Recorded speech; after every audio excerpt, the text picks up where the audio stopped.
That a lot of things that we want to do, a lot of places we would like to go, a lot of things we would like to experience, and we just stop at but, and we build a case. In fact, I was reading something the other day that talked about but. It says but is an argument for our limitations, and when we argue for our limitations, we get to keep them.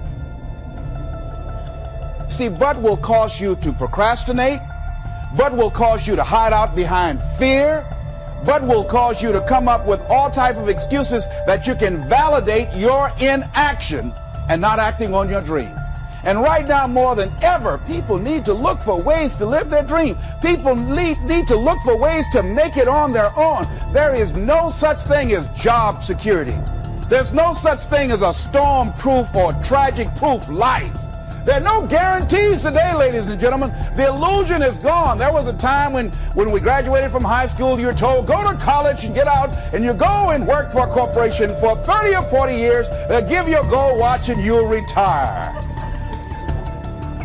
Special announcement, that day is gone. That day is gone, never to return again. So instead of people living in fear, feeling stressed out, feeling powerless, feeling like victims, I think it should be a time that we need to begin to look at ways that we can become an active force in our own lives. Look at ways when we can decide to take charge of our own destiny. Look at ways when we can decide to design a life of substance and begin to truly live our dreams.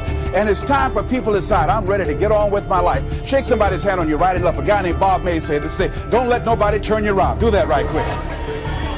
One thing is 12 others. Always something there to build a case on why you can't move on, why you can't grow to the next level, why you can't begin to manifest your greatness, why you can't begin to live life on your terms. Always something there to block you, to keep you where you are, and keep you from beginning to develop your true greatness. Always some fear. How do we handle it? And I'm saying that if you've been hiding out behind but, if you've been using the fact that you don't have enough money or you don't have the education, take it head on. Go get the education. I was saying to a guy the other day who was saying, I said, how old are you? He said, 47 years old. I said, your sister tell me that you can't read. He said, that's right. I said, why? Well, you know, I didn't go to school. I said, excuse me, how old are you? 47. 47? Yes. And you can't read or write? Yes.